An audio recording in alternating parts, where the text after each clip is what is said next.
So I get asked frequently, Oscar, what's your favorite tool or product? Oscar, if you had to recommend one tool or product, which would it be? Oscar, what's your most favorite tool or product that you use in your business? And it's like, context kind of matters in this one, right? Are you referring to an interior? Are you referring to exterior? Do you want to hear a chemical? Do you want to hear a tool, hardware? So context matters to this question, and no one gives context. They just want to hear, what's the best one? It's like, dude, whatever I need to get the job done, that's the best one, right?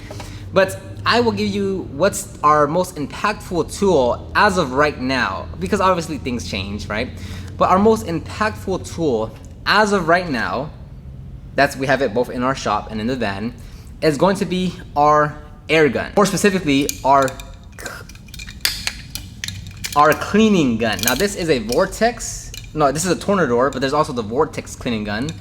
And I'll just include this one here. This is just your regular air gun. We don't really use this as much. This one is the one that I'm referring to. And I would say this is our most impactful tool that we have right now in our operations. Now, I was a bit hesitant on making this video and saying that tool, because you don't just get the cleaning gun and you're like, I got the cleaning gun. No, you need the cleaning gun, you need the air hose, you need the compressor, you need the quick disconnects, and you need the space in the van or your shop to make it all work. And if you really want to have an impact with this setup, is you need to put it on a reel. So it's not just I think it's like 20, I don't know, it's like 20. Check down below, I have the links to them. But it's not just like a $20 cleaning gun. You need the cleaning gun, air hose, reel, air compressor, quick disconnects, space in the van or in the shop. So that's why I'm kind of hesitant on giving this answer. But I would say it is a very, very impactful tool to have in your operations. If you know how to use it in your system and you know when not to use it, this thing can save you a lot of time and hassles. So I actually made a video on this tool a while back, sometime like in February, I think. So if you want another look at that tool, I have that video, I'll link it down below. But I'll just throw some overlays, some us working, so you can see how it's working while I talk. So with this one, we have used it with 3 different compressors now. We had that Craftsman pancake compressor, which I don't know how many, but it's like tiny. Then we upgraded to the rigid 4.5 gallon air compressor. And at the shop, we have a DeWalt 27 gallon, I don't know all the details, compressor as well. Now look, we're not experts at compressors. I can't tell you why those specs work out or why Lex wants those specs. He just read somewhere online, I think, and then we just bought that one, and it's been working out great. If you guys are experts at compressors, let me know. Lex just had like 2 requirements. It's like 150 CFM and then 90 PSI, something like that. And as long as it met those 2 criteria, it worked out. So we bought all our compressors locally. One was at Home Depot, which was the rigid, and then the other one was at Lowe's, which is the DeWalt one. I think the DeWalt was like 300 or 400, and the rigid was like 249. Now the air compressor reel, we get that on Amazon. Again, it'll be linked down below, but there's nothing to it. Like the hose already comes in the reel. So if you have space for it, if you can fit it in there, get the reel, because it's a night and day difference on efficiency. Like not even just with the air compressor, anytime you can keep it in the van. I mean, and look, I'm the one that had my little HHR panel for 7 years, and I would always bring everything down. I would bring my vacuum down. I would bring the extractor down. When I could, I would take the pressure washer, and I would take the pressure washer down, and not go hook up to the customer's water spigot, not go hook up to their power. And look, I did that for 7 years. Okay, so don't say like, oh well, you can 100% do that.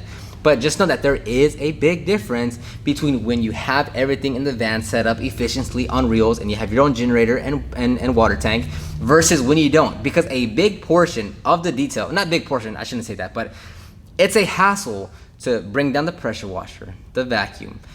I don't even know if you'll have an air compressor if you don't have it, like if you don't have the space in there. But it is like, let's say that it doesn't even help you move faster, right? I'm lying because it does, but let's just say it doesn't help you on the efficiency side, right? But you know what it does? It removes the headaches. You know how many times, like if you're mobile, you know this, right? You leave the jobs, you leave your shop or home well organized, everything exactly where it needs to be.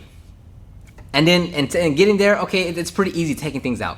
It's when you got to put things back in, and the wash mitts and the towels and this and that, and it's all over the place, and it's all clustered together, and it's annoying, and you're trying to shove things in there because now you just want to leave, and you get back to your shop or garage, and everything is just a mess, and then you have to spend time taking all that out and moving things around, or it's very annoying. So regardless of the efficiency side, which it's a huge difference, it's just like it just removes the headaches of having to coil it in and move things around. You can literally just pull it out, pause, and then put it back in, pause, when you're done using the air compressor or whatever hose that you're using. Another question I get frequent is, hey, do you recommend a steamer or an air compressor?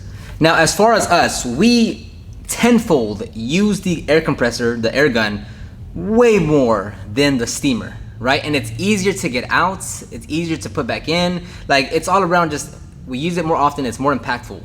But again, like I said, because you have to get the air compressor and the reel and the gun and the space, right? It makes it a little bit more of a barrier to get to. So if you're asking me like, hey, should I get the air gun first or should I get the steamer first? Well, do you have everything else in place first to get the whole setup?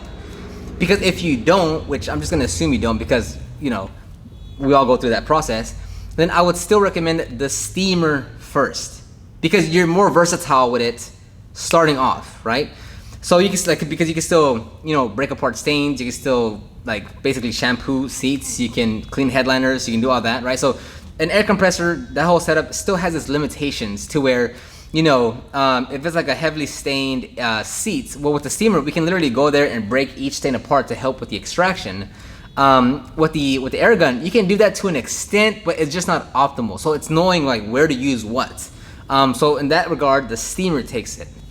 Now with door cleaning, the only time we use a steamer on a door panel is if there is some like gum, like something that you just can't pick off or clean off. Other than that, we don't use a steamer on the door panels.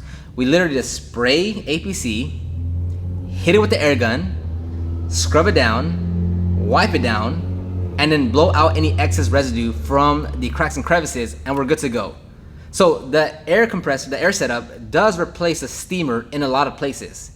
For instance, cleaning the honeycomb on door panels is far easier and more effective with the air setup versus the steamer. Now they both do the job. I mean, even a brush does this job, you know? But between brushes, steamer, and air compressor, air setup, the air setup takes it by far. It is very easy to get through the door panel with the air setup. And that applies to a lot of other areas. For instance, between the center console and the seats, you know how that no man's land that no one can get to, right? With the steamer, you can get there kind of sort of, right? Depending if you push the seat forward, backwards and such.